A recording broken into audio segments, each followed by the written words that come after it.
La dernière fois, je scrollais sur TikTok parce que je cherchais des idées de contenu pour Insta et TikTok.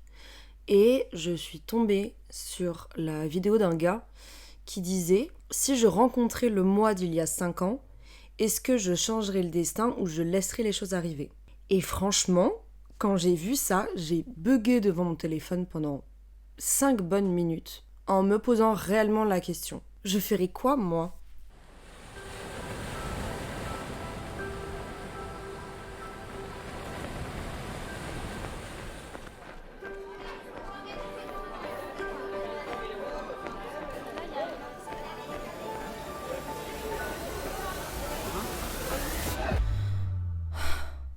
Bonjour à tous, j'espère que vous allez bien. Bienvenue sur ce nouvel épisode de mon podcast Chronique de vie.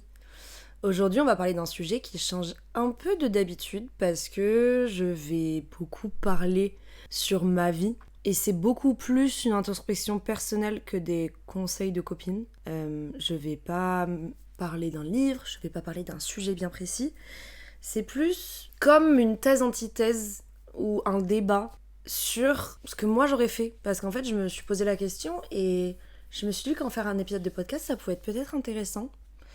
Et c'est vrai que j'ai posé la question à des copines et elles m'ont dit ouais, en vrai, grave intéressant. Ce sujet de qu'est-ce qui se passerait si je rencontrais la moi d'il y a 5 ans, qu'est-ce que je ferais, ça a créé un mini débat dans ma tête. De si je changerais les choses, je ferais quoi ? Et est-ce que réellement je changerais les choses ? Donc c'est un peu de tout ça dont on va parler. Je vais séparer ma réflexion en deux pour avoir un peu un semblant d'organisation. Il y aura une partie sur je changerai les choses et je me dirai quoi, bah voilà, pour m'éviter certaines douleurs, etc. Et il va y avoir une deuxième partie sur je laisserai faire les choses et pourquoi. Déjà, si on place le contexte avant de commencer l'épisode, il y a 5 ans, j'avais 19 ans. C'était 1 an après le lycée. Je venais de rater ma première année de médecine et j'étais sur le point de redoubler. J'étais en train de rentrer dans une grande dépression et je m'en rendais absolument pas compte. J'allais vivre mon plus grand deuil. J'allais entamer une phase de ma vie d'errance complet où j'avais l'impression de me noyer complètement. Je manquais énormément de confiance et d'estime de moi. Je pense même que j'en avais 0 en soi. Et j'avais du mal à trouver ma place dans ce monde. Je me souviens que je passais ma vie à me comparer. Que je trouvais mes amis incroyables, que je trouvais les autres tellement meilleurs. Je me trouvais vraiment pas belle, je me trouvais vraiment pas intéressante. Et je pensais qu'un mec allait me sauver. Pas du tout. Spoiler alerte, la seule personne qui peut vous sauver, c'est vous-même. J'avais plus trop accès en mes passions. Je prenais plus le temps en fait pour les choses que j'aime. J'avais grave perdu de l'intérêt pour ce que j'aimais en fait. Je me souviens qu'à l'époque j'avais tellement hâte d'être grande.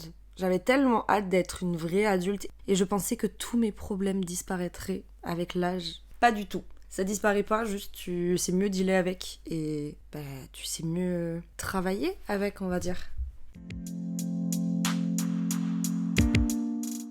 Si je me rencontrais il y a 5 ans, je pense qu'une des premières choses que je me dirais, c'est tu as les moyens d'être heureuse et c'est bien plus accessible que tu ne le penses. Le bonheur n'apparaîtra pas quand tu iras dans cet endroit, quand tu trouveras ce taf, quand tu rencontreras cette personne. Il y a toujours des si, et si on attend toujours quelque chose pour être heureux, on pourra attendre toute sa vie. On trouvera toujours de nouvelles excuses. Le bonheur, il est bien plus accessible qu'on ne le pense. Si je me rencontrais il y a 5 ans, j'aimerais me dire que le bonheur, il réside dans les petites choses du quotidien. Dans le café du matin au soleil, dans le sourire de la mamie dans la rue, dans, je sais pas, le cookie que t'amène ta copine en classe, dans le fou rire que tu as avec ta sœur, dans le je t'aime de ta maman. Le bonheur, c'est les petites choses du quotidien. Et quand on a tendance à broyer du noir, on les voit plus ces moments-là. Quand on se concentre uniquement sur sa peine et à quel point la vie se déchaîne sur soi, tous ces moments qui peuvent apporter de la joie ou ne serait-ce qu'un sourire, ils deviennent invisibles et c'est trop dommage. Le bonheur, il réside pas dans les grandes choses. Le bonheur, oui, bien évidemment, parfois ça peut être des grandes choses, ça peut être un mariage, ça peut être un enfant, ça peut être une obtention de diplôme, mais le bonheur, pour qu'il soit constant, il réside tellement dans les petites choses, il réside tellement dans le fait en fait de romantiser sa vie. Moi je suis de la team romantise ta vie. Et maintenant je le fais et j'ai l'impression d'avoir passé ma vie à chercher à être heureuse. Et si on me posait la question, je disais que j'étais pas heureuse parce que je me sentais pas heureuse. Maintenant, c'est incroyable pour moi de dire que je le suis, alors que ma vie, elle a pas tant changé que ça. C'est juste ma perception de la vie qui a changé. Et puis dans tous les cas, je pense que tout est un changement de perception. Ma vie, je suis heureuse parce que je me réjouis tellement des petites choses du quotidien. Exemple, hier, j'ai fait une journée où j'avais plein de rendez-vous. Vraiment journée de daron à la con.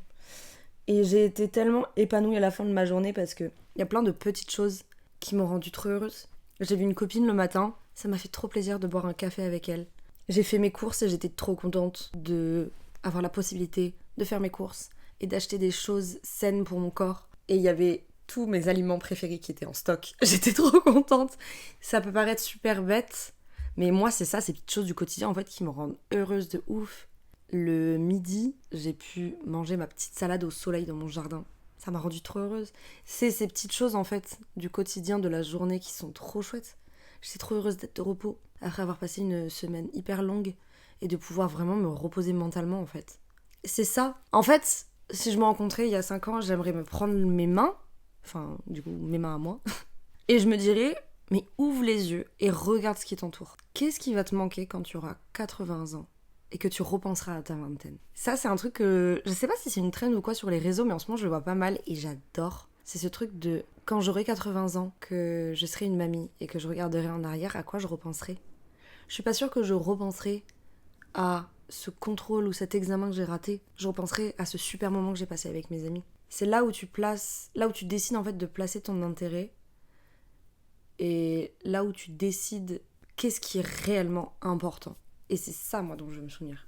Ma journée de rendez-vous à la con d'hier, je vais pas m'en souvenir quand j'aurai 80 ans. Par contre, je me souviendrai sûrement de ce moment que j'ai passé avec ma copine le matin. Parce que c'était génial. En plus du bonheur est accessible, je pense qu'il y a un truc que je me dirais. Je me prendrais par la main, je me regarderais dans les yeux et je me dirais, mais meuf, fais les choses pour toi et pas pour les autres. Alors ça, c'est genre le sujet de ma vie. J'ai toujours vécu pour les autres, j'ai toujours vécu selon le regard des autres et jamais pour moi. Et en fait, j'ai compris que le regard des autres, il a pas d'importance. Il y a 5 ans, je vivais pour le regard des autres. J'avais tellement peur du jugement, qu'on puisse me regarder mal, qu'on puisse me juger, qu'on puisse juger ce que je fais, ce que je dis. Mais je vivais pour les autres, pas pour moi. J'aimais pas comment je m'habillais. Je suivais un peu genre des modes... Enfin, je suivais un peu comment les autres autour de moi s'habillaient. Quand je sortais, je m'amusais, mais j'étais plus intéressée à ne pas faire de vagues, ou intéressée à plaire, ou intéressée à ce qu'on pense de moi. Qu'en fait, est-ce que je m'amusais réellement? Je sais pas. J'étais pas du tout moi-même à 100%. Maintenant, quand je sors avec mes copines, j'ai la connerie, j'ai le démon. Il y a plus rien qui n'existe autour, sauf moi et mes copines. Et c'est trop bien. Et je m'en fous du jugement des autres. Et je passe des soirées géniales. En fait, à l'époque, je portais l'amour de moi dans le regard des autres. Et c'est bien quelque chose que aujourd'hui je ne veux plus jamais faire. Ça te détruit. Ça te détruit de croire que l'amour réside dans le regard des autres. C'est faux. C'est tellement faux. L'amour que tu te portes, il réside qu'en toi-même et à l'estime que tu as envers toi et à la valeur que tu te portes. Et c'est tout. En fait, je me dirais, meuf, peu importe ce que tu feras dans ta vie, dans tous les cas, il y aura quelqu'un pour juger. Alors sois toi-même à 100%. Sois gênante, crie dans la rue, porte cette robe. Et celui qui en a à redire, il n'a pas besoin d'être dans ta vie. Et celui qui en a à redire, c'est juste une traduction de lui et ses insécurités. Toi-même, quand tu juges quelqu'un, c'est une traduction de toi et de tes insécurités. Si les gens que tu considères comme tes amis, ils te jugent, ils se moquent de toi, c'est que c'est pas tes vrais amis. Et c'est bien mieux s'ils sortent de ta vie, clairement. Alors oui, sur le moment ça fait mal, mais t'en seras tellement plus heureuse. Alors sois heureuse pour toi, vis pour toi, couche-toi le soir avec le smile en fait. Et ne te couche pas avec tes 36 000 pensées d'anxieuse. Ça n'empêche pas que t'es anxieuse, oui, mais si déjà tu peux t'alléger ça, allège-le toi. Entoure-toi de gens qui te font comprendre que tu es bien assez comme tu es et que tu es exactement là où tu dois être. Ah, et suranalyse pas tout ce que tu fais. Et ne suranalyse pas un événement sur lequel tu vas bloquer dessus pendant 3 jours. Parce qu'il a sûrement déjà été oublié au bout de 5 minutes par les autres. J'ai tellement d'exemples de ça.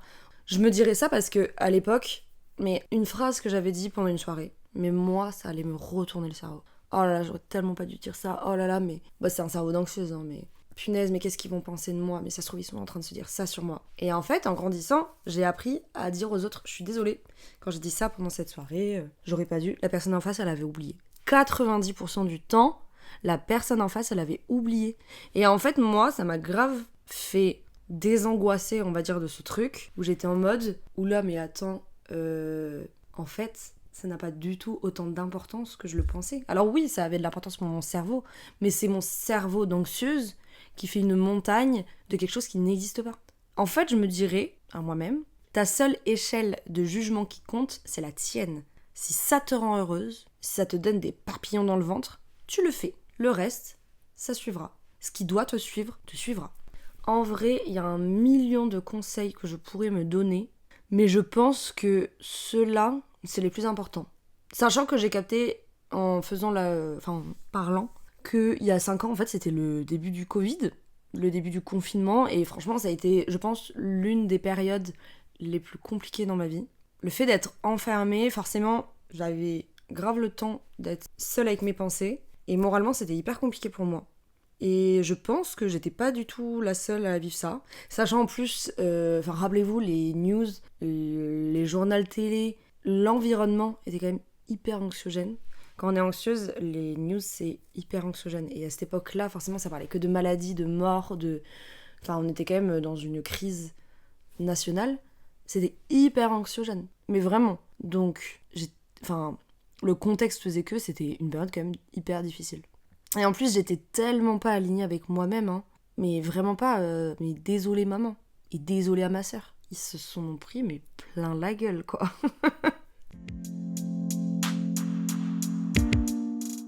Mais en vrai, si j'avais la possibilité de changer les choses, si là on me donne une télécommande, on me dit tu reviens 5 ans en arrière, tu te rends compte, tu te donnes les conseils pour éviter de traverser certaines épreuves, je suis pas sûre que je le ferais. Pourquoi ? Parce que malgré tout ce que j'ai traversé, tous ces moments qui ont été super durs, qui ont été épuisants, cette lourde dépression que j'ai traversée, qui a duré 3 ans, toutes mes plus grandes descentes aux enfers, en fait, elles font partie de moi. Et même si ça a été très dur, ça m'a prouvé que j'ai la force en moi pour, je pense, presque tout surmonter. Toutes ces épreuves, elles ont participé à la personne que je suis aujourd'hui, à mes projets, à mes amitiés, à ma vie ici dans le Pays Basque, à mes voyages et à tout ce développement personnel que j'ai mis en place ces dernières années. Je pense que le podcast, clairement, est une continuité de tout ce que j'ai traversé. Sinon, j'aurais jamais eu envie de donner mes petits conseils, de parler développement personnel, santé mentale, de dire ces choses que j'aurais voulu entendre en fait à l'époque. Et j'espère qu'ils aident certaines personnes aujourd'hui, ou qui au moins résonnent chez certaines personnes. Alors oui, je suis pas du tout guérie à 100%. Je travaille énormément encore sur certains traumas, sur certaines choses. Ça demande de la patience, mais j'ai retiré tellement de leçons de tout ça. J'ai tellement appris sur moi-même, sur qui j'étais. Je me suis tellement renouvelée, j'ai tellement évolué. Et c'est ce que je dis tout le temps, dans tous les épisodes, dans la moitié de mes posts TikTok, Instagram, c'est que tout arrive pour une raison. Et je le répéterai jusqu'à la fin de ma vie. Même les pires épreuves, elles t'apprennent quelque chose. Et elles sont sur ton chemin pour une raison. Juste, tu te rendras compte de la raison plus tard. Et même les pires choses que j'ai pu traverser, les choses où, à l'époque, en plus en étant en dépression, j'ai cru que je me relèverais jamais. Elles ont été là pour une raison. Aujourd'hui, ces raisons, je les vois. À l'époque, je les voyais pas. Mais aujourd'hui, je sais pourquoi c'était là. Tu as besoin d'être challengé pour savoir qui tu es, pour changer, pour évoluer. La vie, elle n'est pas linéaire. Tout le monde traverse des changements et des épreuves. Et chacun en ressort plus grandi. Pour évoluer, pour avancer, pour grandir, on a besoin de traverser ces épreuves. Si la vie, elle était linéaire, on resterait la même personne de nos 1 an à nos 99 ans. C'est comme ça qu'on évolue. C'est dur à faire, mais je pense qu'il faut remercier le passé d'exister pour avancer dans le futur. Le passé, il a été là. Il t'a forgé. Il t'a donné les outils pour devenir la personne que tu dois être. C'est avancer en sachant que ce passé a existé, mais que ce ne soit plus en fait un fardeau à porter. J'ai lu une phrase qui disait « Tu ne peux pas changer ce qui a été fait, mais tu peux choisir ce que tu en fais. » Elle est géniale cette phrase. Et c'est vrai, maintenant en fait c'est à toi d'utiliser ton passé à bon escient et d'en retirer des leçons qui sont bonnes pour toi. Des leçons qui sont un apprentissage qui te tire vers le haut en fait. Et en vrai, heureusement qu'on se dit ça pour avancer, parce que sinon la vie, elle serait tellement cruelle. Heureusement qu'on en retire de leçons de toutes ces épreuves, parce que sinon ce serait tellement cruel. Oh my god. Et puis donne-toi le smile. Sois ta propre première fan. Donne-toi le sourire à 100%. Ah, et s'il y a bien un truc que je peux te dire qui va, là, te donner le smile, c'est que t'auras plus jamais de contrôle de maths à faire. Et ça, c'est un banger.